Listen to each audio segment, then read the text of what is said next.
Boa noite, pessoal. Boa noite a todos, boa noite a todas. A nossa live de hoje vai ser com Marcela Mendes, aguardando o pessoal entrar aqui. Pronto. Marcela, Matheus, boa noite.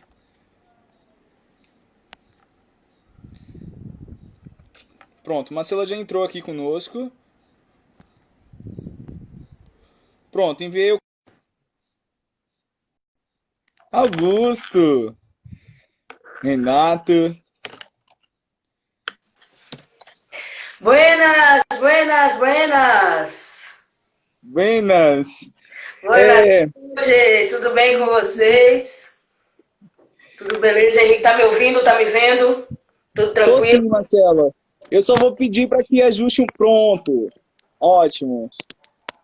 Pode estar a Pronto. câmera. Melhorou? Estão me vendo agora. Pronto. Aguardar o pessoal entrar aqui. Vamos sim aguardar o pessoal entrar, né? De antemão, já dando boa noite, já agradecendo o convite. Muito obrigado pelo convite, muito obrigado pela a possibilidade de entrar e fazer uma discussão como essa hoje. Marcela, o prazer é todo meu em estar te recebendo aqui nesse espaço.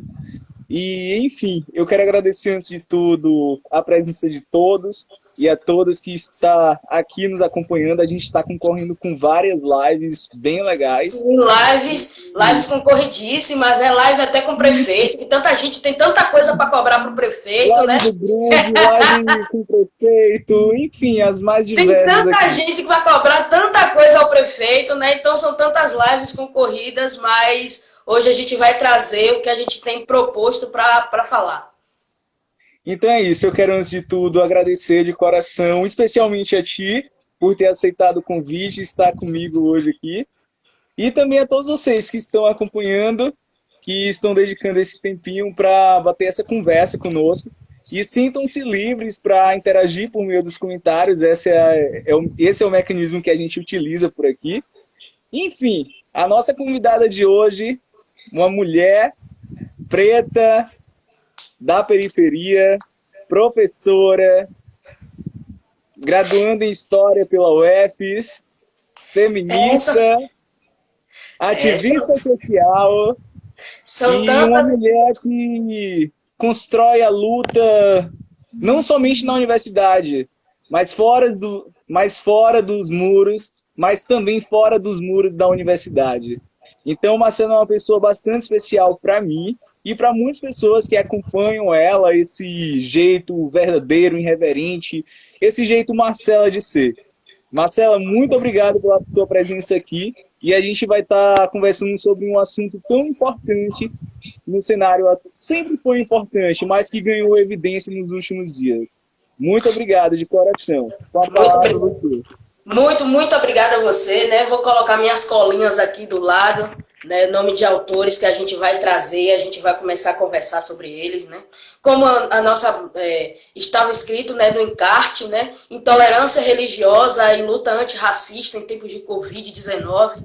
É tão difícil nessa luta antirracista ela acordar, né, e depois de uma morte lá nos Estados Unidos, né, do rapaz que foi morto, né, com a joelhada no pescoço, né, a gente tem essa onda mundo e a gente ainda tem uma onda tímida dentro do Brasil ainda.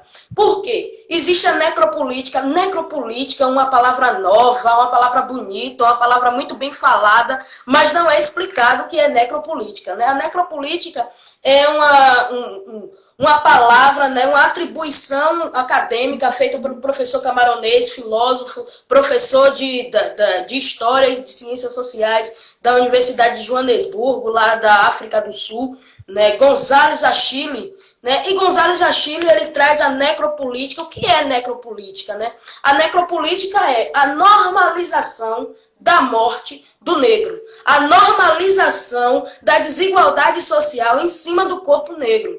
Então, assim, se aqui dentro do Brasil se tem a grande comoção pela morte do rapaz lá nos Estados Unidos, com o joelho no pescoço por um policial branco, mas não se tem a comoção de uma menina de 7 anos de idade lá no Rio de Janeiro, que foi morta a tiros. Né, bala perdida, né? Porque eu digo que esse conceito de bala perdida não existe, né? Porque a bala sempre é achada e essa bala sempre acha um corpo, no mesmo corpo, o corpo com o mesmo fenótipo. Então isso não é uma bala perdida, né? Uma bala achada. E assim, essa comoção pelo George Floyd lá não existe com a Agatha aqui no Brasil, não existe com o menino João Pedro que tomou 10 tiros dentro de casa. Como é que a gente que é preto, que é pobre, faz quarentena, se até dentro de casa a gente é morto? Então o conceito de necropolítica é a normalização das mortes pelo Estado. Ou seja, quem deveria estar preservando a nossa vida é quem está tirando a nossa vida. É quem para o carro e dá 80 tiros. Né? É quando o rapaz vai pegar uma cesta básica e morre no meio do caminho, porque se tinha um corpo padrão.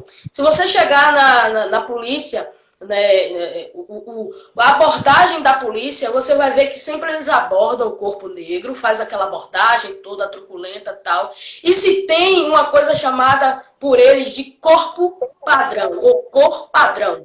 E o que é o corpo padrão ou a cor padrão? É o homem negro, pobre, sempre é o alvo padrão. Né? Esse alvo padrão somos nós. Então, assim, quando a gente fala da necropolítica, né, dessa normalização do Estado, essa normalização da sociedade pela morte de um corpo negro, principalmente brasileiro, que está atrelado também à desigualdade social, logo tendo em vista já que dentro das favelas e das periferias brasileiras é onde se mata mais, é onde se morre mais, é onde a gente acaba morrendo mais. Então, essa necropolítica, ela, né, começa a ser estudada, né, atualmente pela academia, porque a academia também é algo muito distante ao corpo negro e é algo que a gente vai começar a trabalhar agora, né, porque a gente tem vários autores negros, a gente tem Abdias, a gente tem Conceição Evaristo, a gente tem Djamila Ribeiro, a gente tem Silvio Almeida, a gente tem tantos autores negros e dentro da universidade acaba a gente estudando, vendo, falando mais do sempre do autor branco, né? Porque existe uma preguiça coletiva também dos professores universitários de estudarem, lerem, nos passarem os autores negros para a gente trabalhar dentro da sala de aula, né?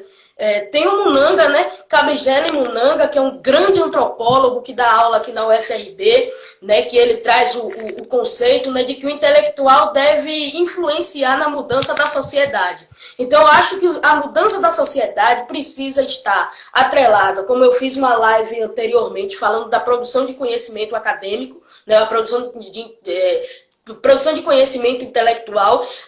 A gente precisa mudar essa sociedade. Agora, o contexto, o pensamento precisa ser mudado. Né? E, ao invés de usar Nina Rodrigues o tempo inteiro, né? Porque não usam Munanga, né? Mas os antropólogos brancos, a sua maioria, amam. Enfim, não vou nem entrar nessa discussão de usar, certo que precisa ser datado, sim, precisa ser datado, porém, entretanto, todavia, não existe só Nina Rodrigues para a gente se trabalhar.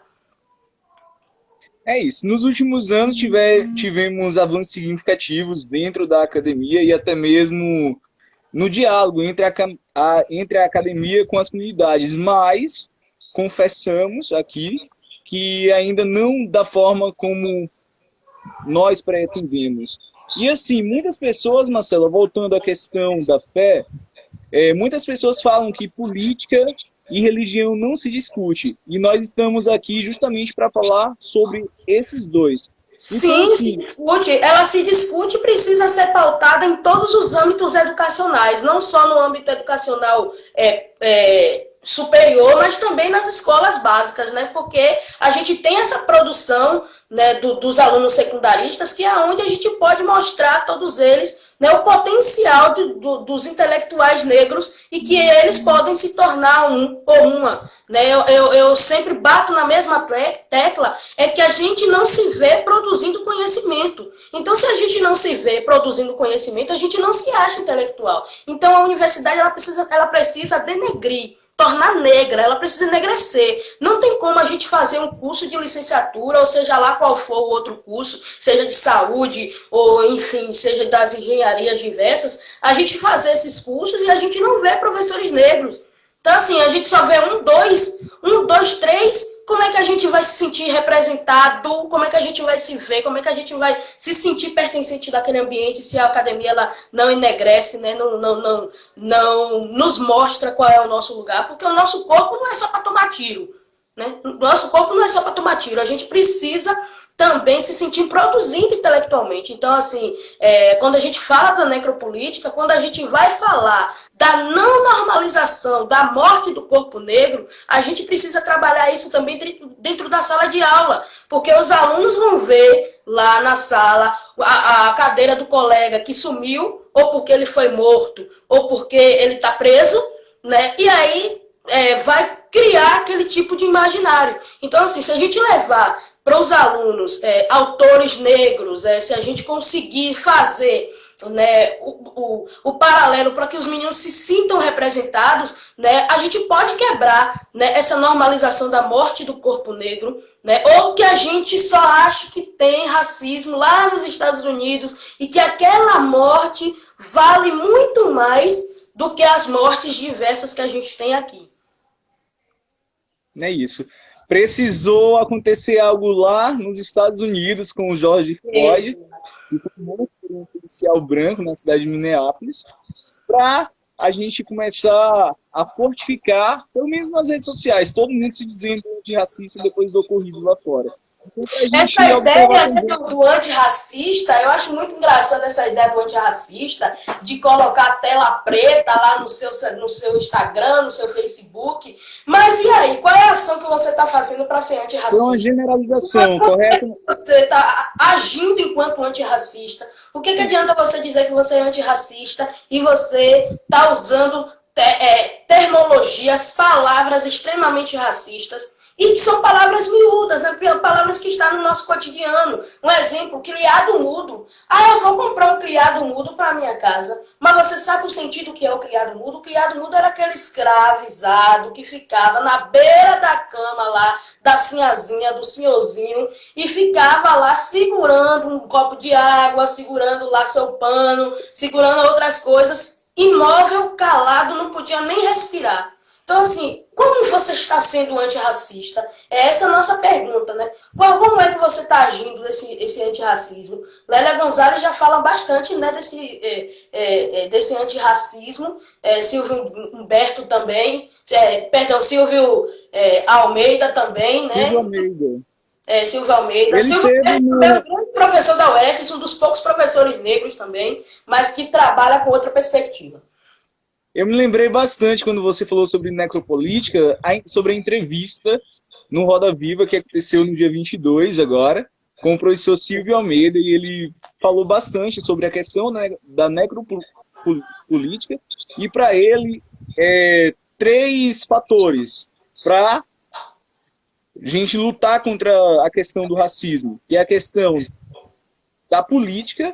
Não adianta a gente negar a política em se dizer antirracista, a questão da educação e a questão de uma nova economia que não mais seja somente embasada com base no lucro. No lucro por si só, mas sem pensar nas pessoas, sem pensar na exploração, sem pensar quais são os sujeitos mais explorados por um sistema que em tempos de crise acaba mostrando as suas fragilidades. Então mais ou menos...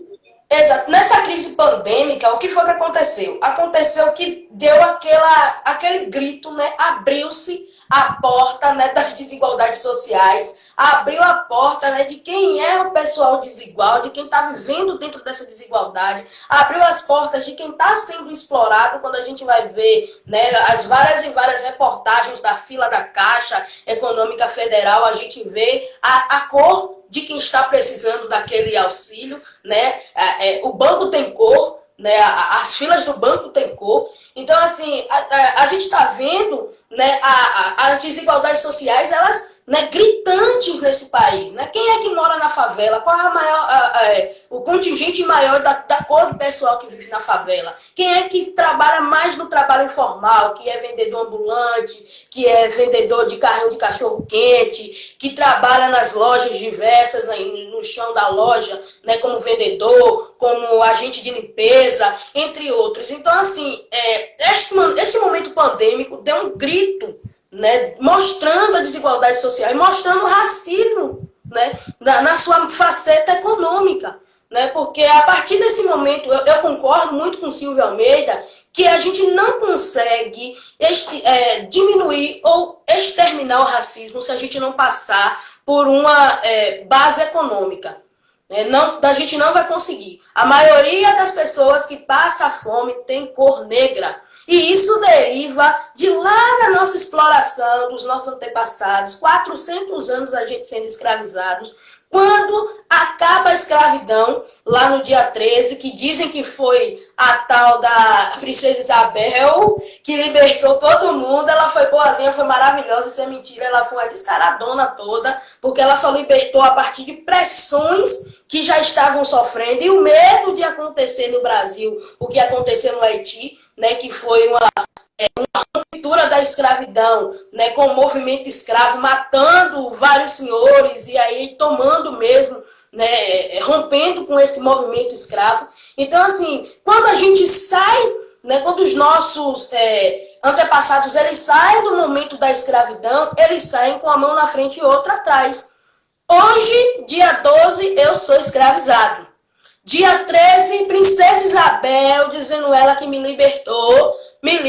Dia 14, eu vou fazer o que no dia 14? Não me deram terras, porque aqui no Brasil tinha que ter havido uma reforma agrária antes, né, de libertar os escravos, até porque a diáspora que fizemos, né, a diáspora africana foi totalmente forçada, então saímos, né, nossos antepassados saíram lá do continente africano, forçado, dentro de um navio negreiro, né, desse navio negreiro jogaram os nossos antepassados aqui para trabalhar sem nenhuma condição, né, digna de trabalho, né, de vestimenta, de dinheiro, nada foi mantido, né, era só o trabalho, morreu, o outro fica no seu lugar, trabalha também, pronto, acabou. E a gente não teve direito à terra. Como é que a gente vai viver no dia 14, né? Aí vai, marginaliza o corpo negro, já começa daí, porque liberta e não tem terra, não tem comida, não tem o que vestir, não tem onde ir. E aí começa a marginalização do corpo negro. Né? A gente vai para onde? Vai para a favela, aí a gente começa, né, nossos antepassados começam a furtar para comer, porque se trabalhava como escravo, não recebia salário, está livre agora, não acha trabalho, né? Porque o que deveria ser o nosso trabalho remunerado, agora chamaram lá os italianos, os europeus diversos, trouxeram para cá para trabalhar, pago, e a gente que trabalhou 400 anos de graça, foram 400 anos de graça, joga ao léu, joga na rua, e aí você se vira. E aí, a partir disso aí, a gente está 134 anos, se eu não me engano, né, da libertação lá do 13, lá de coisa, até 2020, né, a gente está sofrendo com essa libertação cruel, sem uma reforma agrária, né, sem terra para a gente viver, sem terra para os nossos antepassados viverem, sem comida para os nossos antepassados comerem, e ainda as leis diversas nos marginalizando, né? A lei da vadiagem, que não pode ter samba, não pode ter capoeira, não pode ter candomblé, não pode ter nada. A lei da concentração de ex-escravos, se a polícia chega a ver 4, 5 da gente, dos nossos reunidos, dava cadeia, ia preso, porque era a concentração de briga e tal. Então a gente começa a ser marginalizado de lá e a gente é marginalizado até hoje. Então no Brasil a desigualdade social ela tem cor. Então isso é o racismo estrutural. A gente vive o racismo estrutural desde dizendo ela lá da libertação dos escravos. Porque só fizeram assinar um papel, somente um papel. E aí a gente vive em condições subhumanas, a gente vive em trabalhos subhumanos até hoje. Então, assim, minha bisavó, minha tataravó trabalhou como escrava, mas hoje a minha tia trabalha de empregada doméstica. Tem alguma diferença? A única diferença é que minha tia está ganhando e a minha bisavó não. Ganhando o mínimo, né? Que eles dizem que é o máximo, mas está ganhando o mínimo. Né? Então, assim, não tem diferença nenhuma. Isso é racismo estrutural. A gente tem um racismo estruturado dentro da sociedade que acha que o corpo negro não pode... o corpo negro tem que ser subserviente o tempo inteiro. Até quando a gente que é negro estuda, as pessoas acham que a gente tem que ser o corpo subserviente nos locais de concentração de poder intelectual e financeiro. É isso mesmo, Marcela. Quando o corpo ele tem uma cor e essa cor é negra, essa pessoa de pele negra acaba tendo que provar 2, 3, 4 vezes mais para ocupar aquele mesmo espaço que seria ocupado por uma pessoa de pele branca. Agora sim, falando contigo agora sobre a questão religiosa, o dia 21 de janeiro é considerado o Dia Nacional de Intolerância Religiosa. Isso porque Gidásia dos Santos, lá em Salvador, ela viu suas fotos, suas imagens estampadas em jornais, redes sociais, a chamando de ladra, macumbeira, enfim, vários adjetivos pejorativos, criminalizando a religião dela. Dias após, ela veio a óbito, enfim, e esse dia ficou marcado. Eu queria saber contigo, fazer um paralelo sobre esse caso que aconteceu com a Gidásia. Ela, inclusive, era de Salvador. E fazer um paralelo com o falso Estado laico que temos, que a legislação de 88 nos permite. Então, fala para nós, Marcela, sobre como esse falso Estado laico ele influencia nas religiões, que, inclusive, os seguidores do Candomblé e da Umbanda são os mais perseguidos. O falso você trouxe maravilhosamente bem a palavra, né? Falso Estado laico em que vivemos. Né? A gente tem uma criação, enquanto Estado brasileiro, né, católico, né? O Estado brasileiro criado com esse catolicismo desde a chegada dos portugueses no Brasil, né? Tomando de assalto esse país dos indígenas, né? A catequização dos indígenas, né? A forçar a ser catequizado, a mudar a sua língua, a falar, né, o português, a servir, né, os santos católicos. Aí a gente tem essa catequização também com a chegada dos escravizados negros da África, né, e começa a catequizar esses escravos, né, para a religião católica. Então, por isso que a Umbanda ela surge, né, que a Umbanda é uma variação do Candomblé, que é a junção, né, o sincretismo religioso, né, dos santos católicos com os orixás do Candomblé, trago da África para o Brasil. E assim, essa catequização dos católicos foi muito prejudicial, né? Porque os católicos, enfim, as Santa Casas aí tiveram escravos, né? Fomentaram a escravidão, tanto indígena quanto negra, fomentaram o genocídio indígena, fomentaram o genocídio negro, mas aqui no Brasil, da década de 30 para cá, até 2020, existe uma nova variação de cristianismo, que é o protestantismo. Aí a gente chega com o protestantismo tradicional, né, de Lutero e tal, e a partir da década de 50 até os anos de hoje, em 2020, a gente tem uma variante do protestantismo, né, que são os neopentecostais, que são a vertente mais radical do cristianismo, da Bíblia, né, que é aquela galera que acha que você não segue, né, a mesma linha de raciocínio que eles, tem que tocar fogo, tem que matar, tem que fazer, tem que acontecer. É todos os neopentecostais que são assim? Não, mas a maioria são, porque a vertente ideológica do neopentecostalismo é dessa forma. Você não segue a minha doutrina, você não segue o que eu sou, então você é alguém que deve ser eliminado. É a doutrina do neopentecostalismo.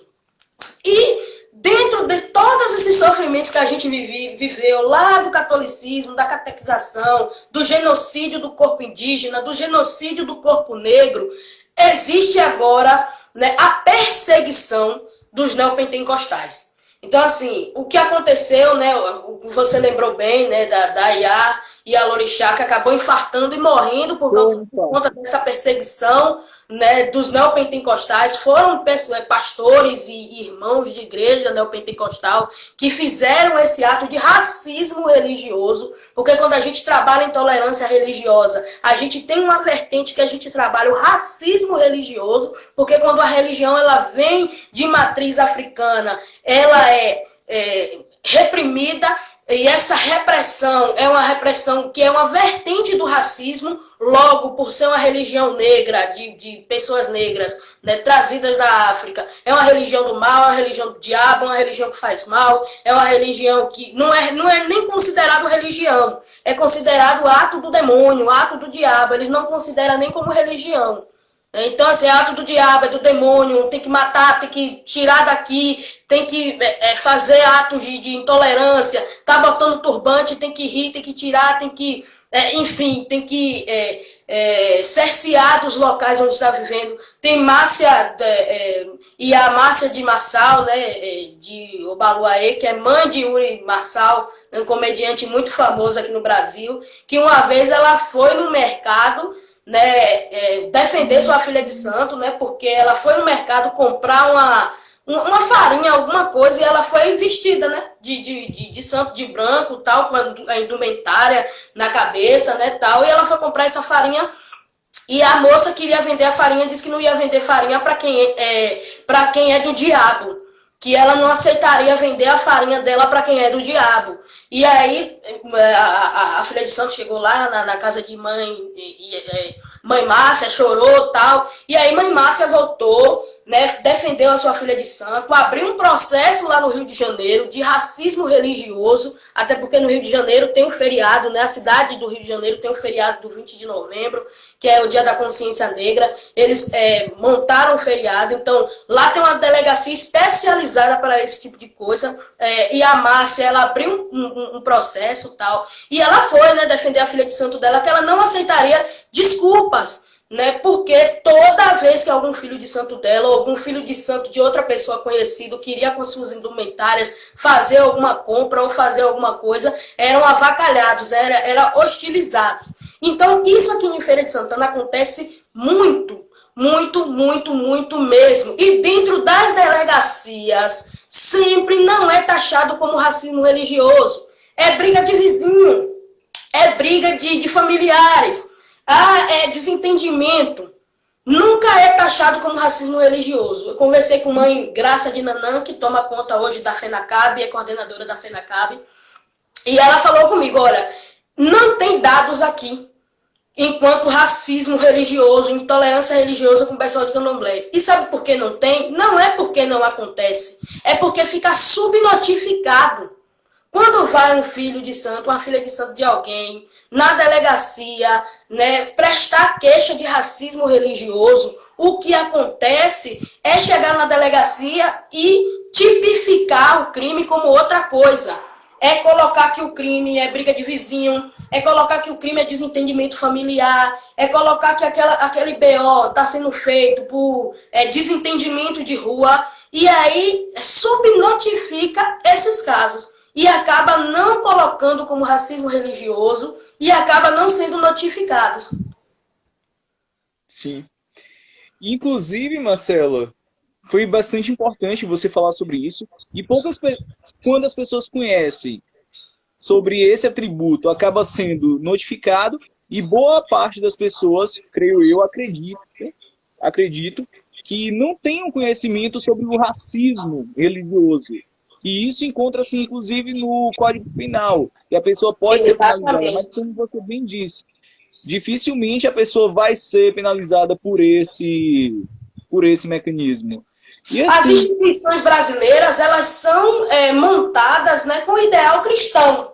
Então, se você chega lá e diz, eu sou cristão, eu apanhei por causa da minha religião e não sei o que, não sei o que, podem até tipificar o crime como intolerância religiosa. Mas se você chega lá e dizer que seu vizinho, né, chama de macumbeiro, não quer que deixar você... Você alugou uma casa e a dona da casa não quis que você morasse na casa dela ou dele porque você é de axé, essas coisas, é racismo religioso. Aí você chega e vai prestar uma queixa, as instituições que estão tomadas são instituições cristãs e aí vai desmerecer o tal crime, né? Porque é crime. Então, assim, os neopentecostais hoje no Brasil são os maiores perseguidores, porque eles perseguem mesmo, são os maiores perseguidores da religião de matriz africana.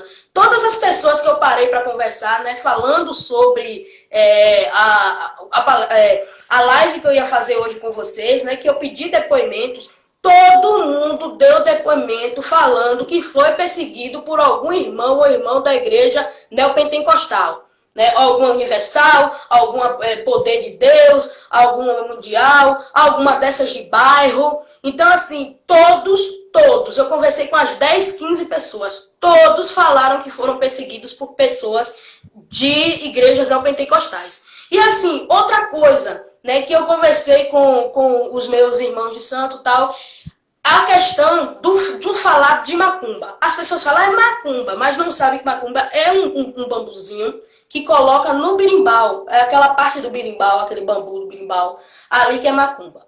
Outra coisa, tem as frases, as palavras que são usadas erroneamente. Ah, você é do axé, então mata bicho, joga sangue na sua cara, você bebe sangue, não sei o quê.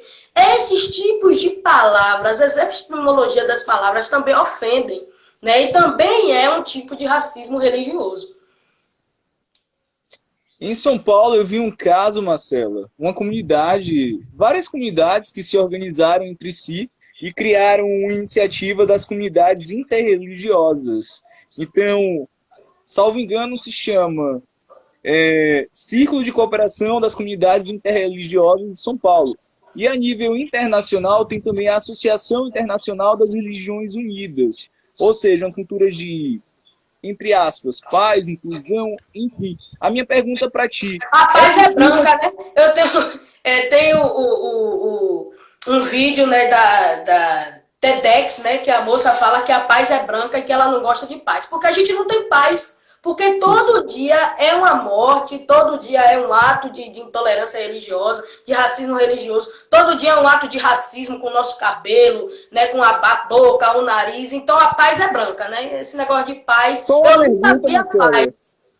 Vamos supor, esse grupo intitulado Iniciativa dos Círculos de Cooperação Interreligioso de São Paulo, aí a nível internacional, Associação das Religiões Unidas.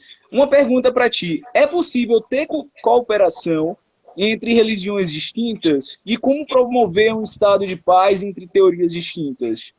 Olha, como eu disse, a paz é branca, né? Inclusive, a gente não vai conseguir fazer uma junção, uma paz religiosa, a gente não vai conseguir ter uma sincronia religiosa se a gente tem grupos radicais. Se a gente tem um radicalismo católico, se a gente tem um radicalismo neopentecostal, se a gente tem o radicalismo... Porque, assim, tem o CONINTER aqui em Feira de Santana. O CONINTER é uma associação, né, que tem pastores, que tem mães de santo, pais de santo, que tem o pessoal da igreja anglicana, que tem o pessoal que é agnóstico, entendeu? Tem o CONINTER aqui em Feira de Santana. O CONINTER, ele consegue promover a paz religiosa em Feira de Santana? Não. Por quê? Porque tem grupos radicais. Porque a cada esquina que você passa tem uma igreja neopentecostal aberta e ele é independente. Ela é independente. Então, assim, se o pastor disser para você que ele vai lhe chamar de coisa do diabo, que é do demônio, que é isso, que é macumba, que é boca, não sei o que, não sei o que, ele não tem ninguém para privá-lo porque ele é independente. Então, assim, a gente não vai conseguir ter uma paz religiosa entre várias religiões se a gente tem um radicalismo, né? Já dizia a minha avó, tudo que é demais é sobra. Então, assim, sem o radicalismo, sem a educação formal, entendeu? A educação da escrita, a inserção de debates como esses, a gente não vai conseguir ter a paz. E assim, como o Estado ele pode, em teu ponto de vista, como o Estado ele pode investir em políticas públicas, vamos supor, colocaram a Constituição de 88, considerada mais avançada, e mesmo assim acaba não funcionando na prática. Como o Estado pode combater isso em sua forma essencial, em sua forma verdadeira, no caso? Combater os casos de intolerância religiosa, já que a lei não está adiantando. Educação, educação, educação. A gente investir na educação, desde lá do primáriozinho, o menino lá na creche, a menina lá na creche, até o nível superior. Um povo educado, um povo instrumentado, né? A instrumentação de escrita, de fala, de contextos diversos. Um povo estudado, um povo que tem educação, né? E educação é diferente de civilidade, civilização. É um contexto totalmente diferente. O que a gente está falando aqui é a educação formal. Um povo educado é um povo que não permite ter certos tipos de radicalismo, né? Um povo educado não elege o Bolsonaro, por exemplo. O povo educado não vai acreditar em fake news descabrosas, né? Um povo educado, ele respeita o direito do outro viver. Porque se você é evangélico, eu vou te respeitar enquanto evangélico. Agora você precisa me respeitar enquanto pessoa do axé. E a gente vai viver dentro dessa sociedade respeitando o lugar de cada um. Mas a gente aqui não tem esse respeito. E a educação, ela é extremamente essencial. Porque a gente tem pastores, como o professor doutorando, né, da UFES, que é professor e pastor Brian Kibuka. Porque a gente tem um pastor como esse, e a gente tem pastor de bairro que não sabe nem ler a Bíblia direito. Porque a gente tem educação. Porque para investir em educação, a gente consegue ter vários pastores do mesmo porte do pastor e professor Brian Kibuka. A gente vai diminuir muito os pastores de beira, de casa de periferia, que abriu a Bíblia, lê lá faltando R, faltando S, faltando vírgula, sem pontuação, lê correndo, lê o texto corrido, como se estivesse, né, lendo uma coisa não sei o quê. Então, assim, quando a gente investe na educação, a gente diminui o radicalismo.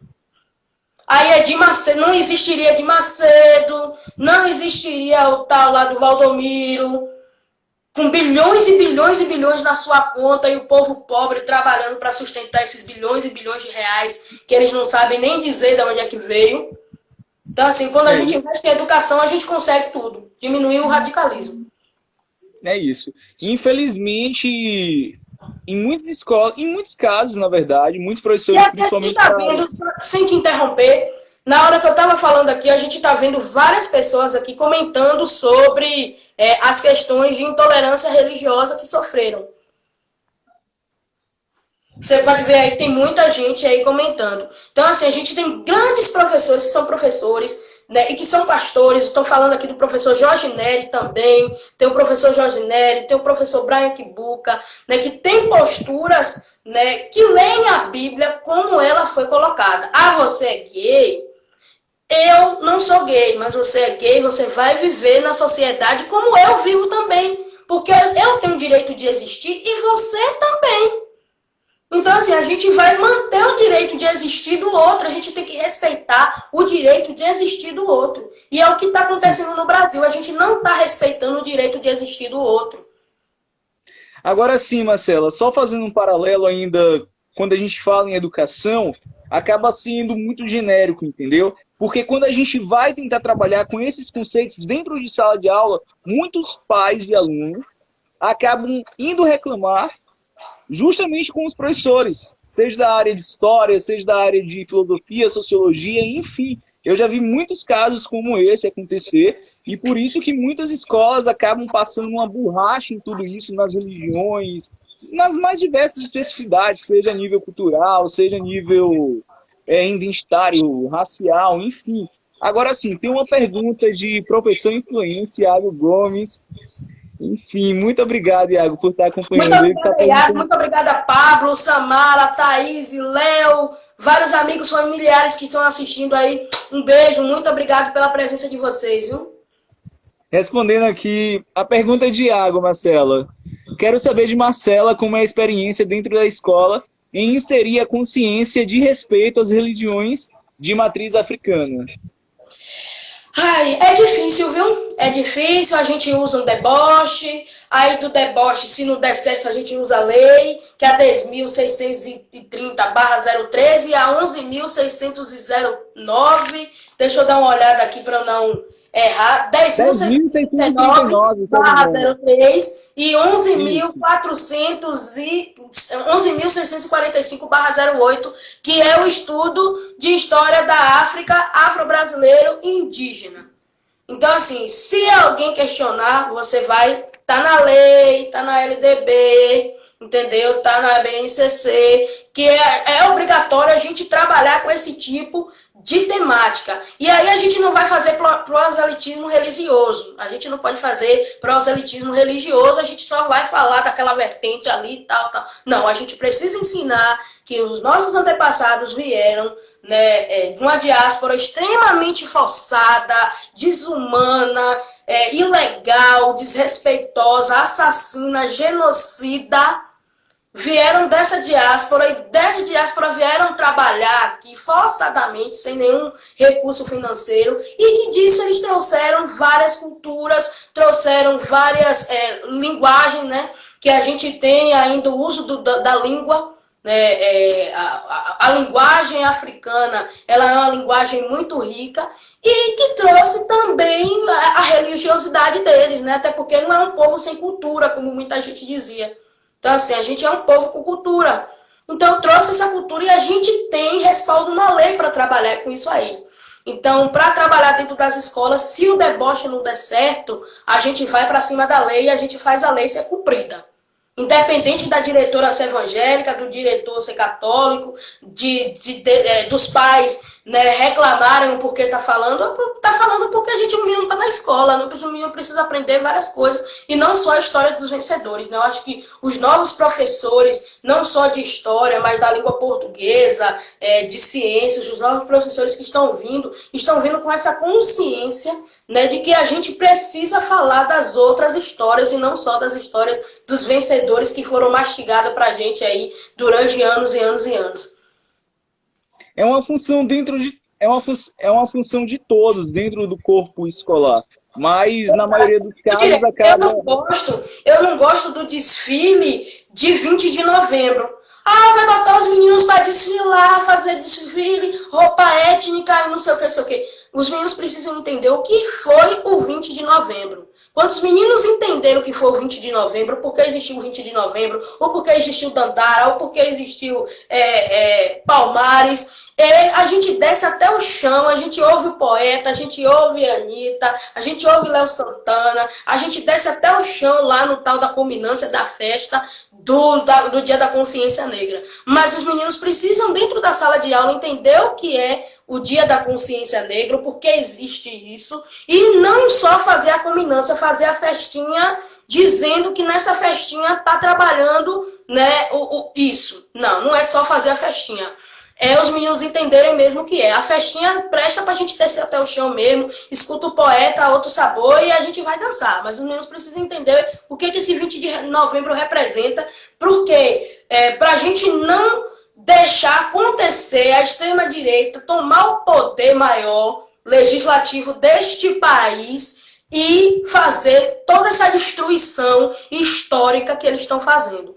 Então, assim, a gente precisa instrumentalizar os nossos professores e instrumentalizar os nossos alunos para que este erro que foi Jair Messias Bolsonaro não ocorra novamente. A gente tem aqui o comentário de Pablo Dias, ele foi perfeito na colocação. Pablo Dias, um beijo. Professor Pablo, um beijo também. Muito obrigado pela presença. O problema é a escola da rede particular que o público de maioria branca, no caso, poderá não abraçar o professor. Aqui a gente tem um caso, quando eu, Marcela... É muito difícil, viu? É muito difícil na rede particular a gente conseguir inserir, mesmo que com lei, a gente conseguir inserir esse debate. Eu falei na perspectiva da escola pública, que é onde eu tenho maior contato, mas na escola particular é muito difícil, porque o professor fica na espada de dois gumes. Ou trabalha e lava a sua consciência, ou se não, perde o emprego. Porque se você está numa escola que o dono é de cunho confessional, né, que o dono é católico, que a dona é evangélica, e não quer trabalhar isso de jeito nenhum, se você forçar, né, mostrar a lei, for o rigor da lei, você pode trabalhar naquele ano, mas no final do ano você é demitido. Então, assim, o professor da escola particular fica nessa faca de dois gumes aí. Ou trabalha e é demitido, ou se silencia, deixa passar e mantém seu emprego. Então, na escola particular, isso é muito difícil. É isso, a gente tem aqui o comentário também. E assim, quando a educação passa a ser vista do ponto... A partir do momento em que a educação passa a ser vista como uma mercadoria, enfim, o corpo escolar acaba se organizando em torno daquilo. Se os pais criticarem, não tirar seus filhos. Então, quem acaba sendo expulso da escola é o professor, que está ali fazendo seu estágio, ou até mesmo funcionário efetivo, mas podendo ir para a rua a qualquer momento. E por isso, muitos acabam nem sequer abordando essas questões, entre aspas, conflitantes. Exatamente. Aqui a gente tem um comentário do Charlton falando sobre a questão do currículo. Outro comentário de Iago. A discussão também perpassa no chão da escola. Fundamental, as pessoas têm cor. Exatamente.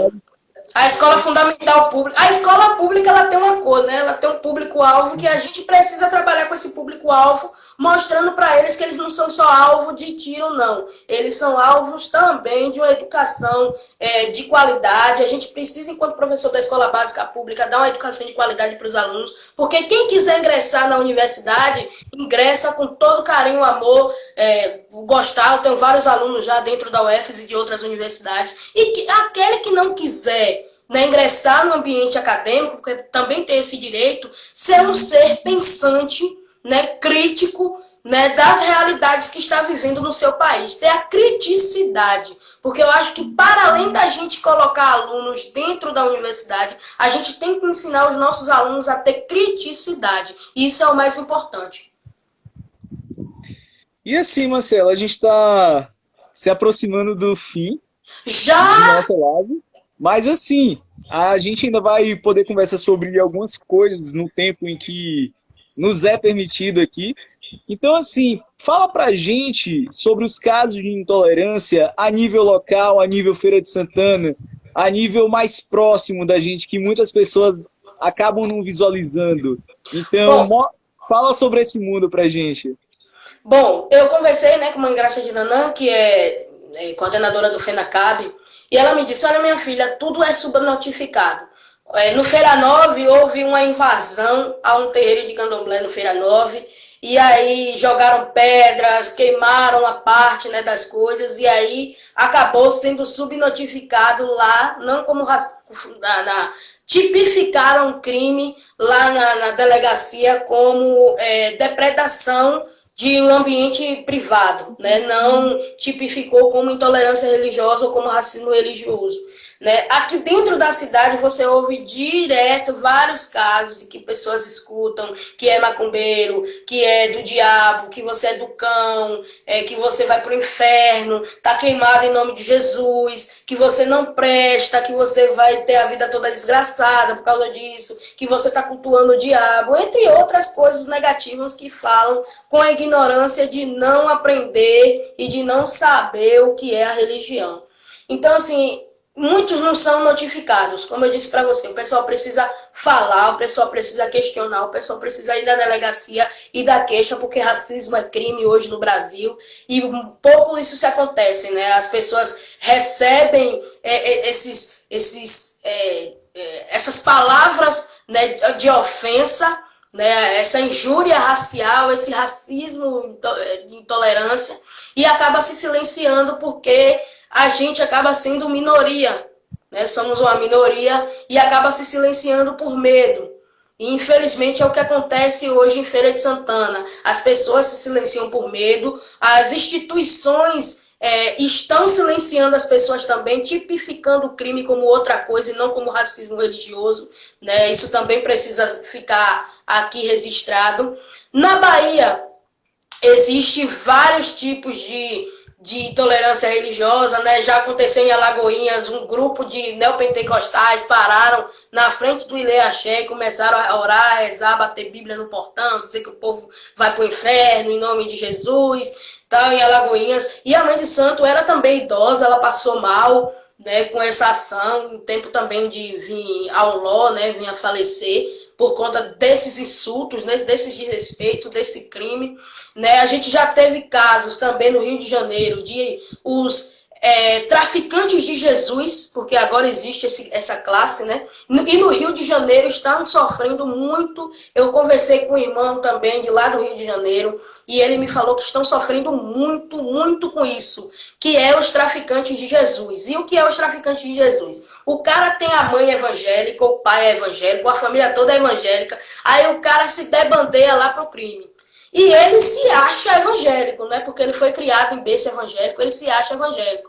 E aí o que acontece? Quando chega o pessoal da Umbanda, quando chega o pessoal do Candomblé, que tem a sua casa lá, e ele toma a boca daquele bairro, ele começa a fechar, né, o centro de Umbanda, o centro de Candomblé, começa a fechar com ameaça de arma na cabeça, né, com paus, batem em iás, em babás, em algães, né, faz a galera quebrar tudo, faz a galera queimar tudo, os ibás, as roupas, os atabaques, né, as indumentárias, né, as vestimentas todas, faz a galera queimar tudo, quebrar tudo, né, e quebrar orando, né, repreendendo em nome de Jesus. Né? Então ele disse que está acontecendo muito, mas muito isso no Rio de Janeiro, está gravíssimo no Rio de Janeiro, os tais traficantes de Jesus, que não permitem que existam a diversidade, né, religiosa, né, que só permite igrejas evangélicas e igreja católica, não permite a Umbanda, Quimbanda, o Candomblé, o Jeje, o Queto, o Angola, né, enfim, as religiões de matriz africana, principalmente nesses espaços. Então, no Rio de Janeiro está acontecendo isso e isso está gravíssimo.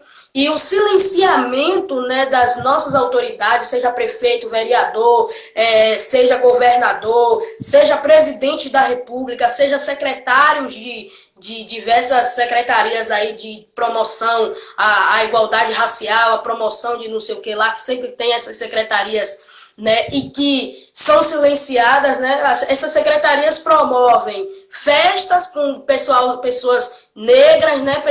Promove desfiles, mas não promove o debate da intolerância religiosa, né? Com os povos de axé. Então, assim, tá gravíssimo.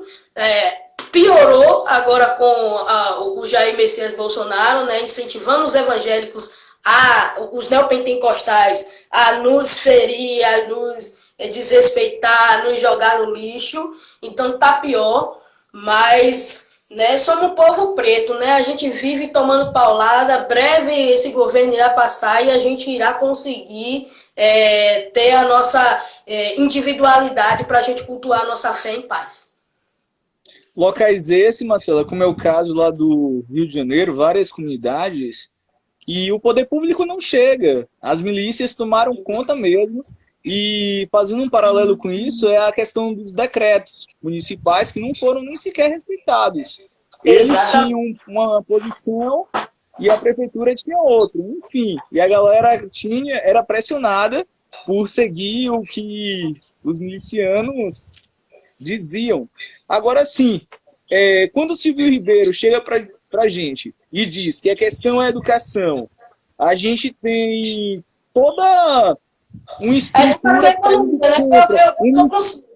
Eu tô com o Silvio, né? Com a gente, a questão é economia, né? A gente colocar o povo negro, né? Injetar dinheiro na economia, nas empresas de pessoas negras, né? Nos novos projetos, na educação, a gente investir economicamente para que o povo negro seja reparado. A reparação histórica não é mimimi, a reparação histórica ela não é coitadismo, não é vitimismo. A reparação histórica ela vem desde lá do passado, né, que libertaram os escravizados sem dar para eles nenhuma condição de vida.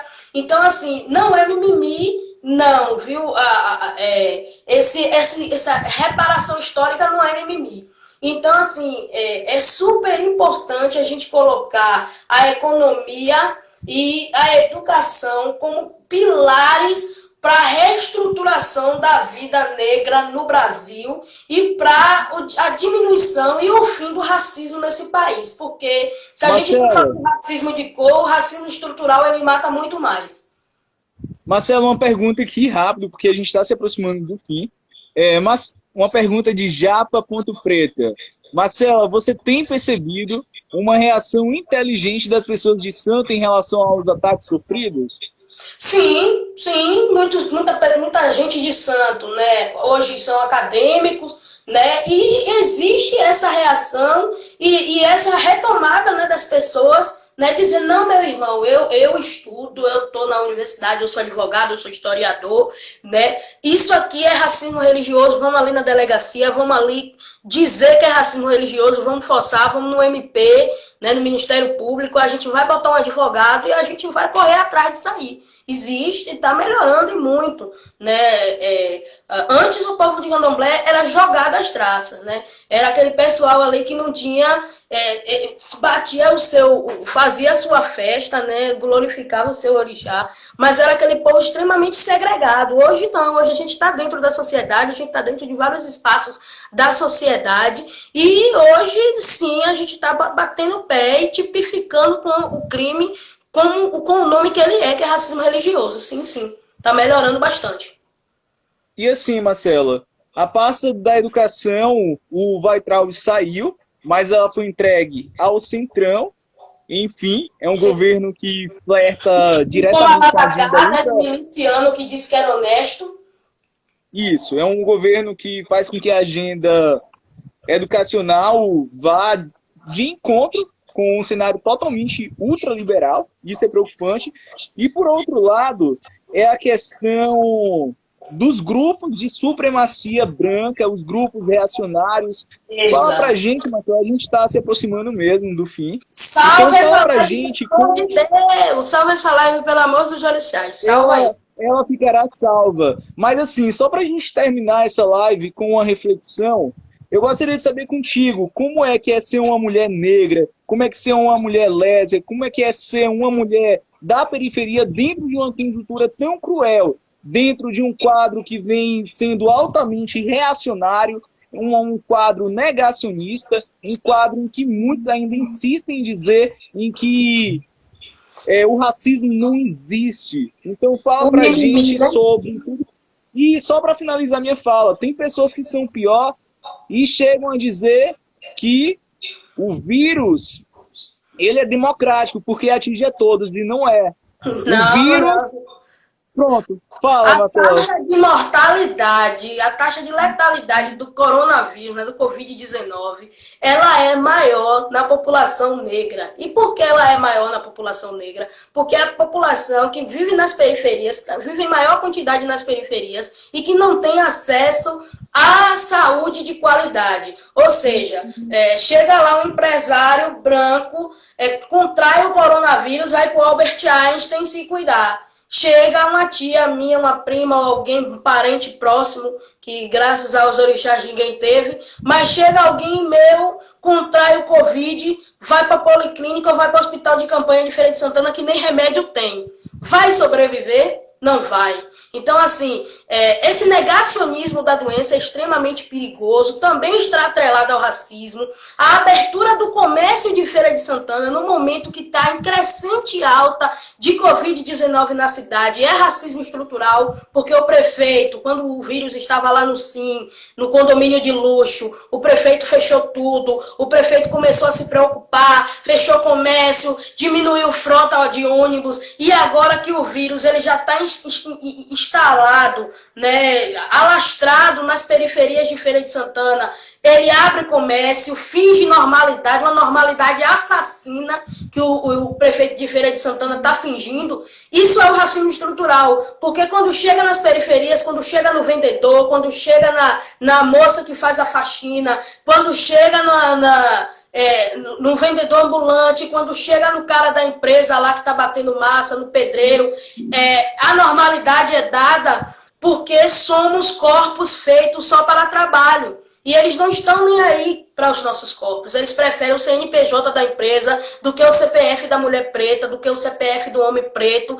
que está indo trabalhar, pegando o ônibus lotado, que está indo atender pessoas sem teste, porque Feira de Santana não está fazendo testagem, né? Só está testando quem chega lá morrendo na policlínica, que vai fazer o teste que dá Covid, e nem testa a família da pessoa. Diga. 10 segundos para a gente finalizar aqui. Então é isso. Muito obrigado de coração por sua participação aqui. E como diz... Obrigado, né?